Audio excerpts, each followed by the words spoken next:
Hey guys, today we're going to talk about the maintenance of your Tornado machine. After each day, you want to be bringing this back into your shop and pressure washing it down. In general, just trying to get all of the debris and the gunk that is built up through the day and get it blown out of here.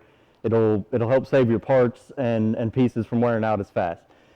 Take extra attention and make sure and blow out around the belts and some of these cavities here. There is drip holes at the bottom of this machine that will allow the water to flow back out of there, so it's not going to build up a puddle of water in there or anything. Same thing with your air chamber. Make sure that you have opened up the air valve and blow water down into this air chamber, getting everything away. Be careful around your seals.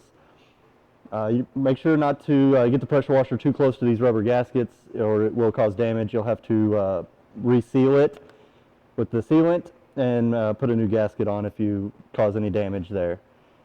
After you've got the machine completely blown out and cleaned off, there's a couple of lube points to lube the belts on the machine. They are painted in red here, but what you'll do is stick the nozzle of your lubricant all the way in there, start spraying, and spray until the hose comes back out of here. And that way you're lubing the chain all the way from front to back. There's two of these. You'll do the same thing with the bottom. Stick it all the way in there. Lube it as you pull it back out. Make sure you get that whole chain lubricated there. So, and then the next part will be the tower on the back. That's where you tighten the Tornado belts onto the fiber. There's a long threaded bolt here. Just make sure you're putting lube all the way up and down that bolt on the back side.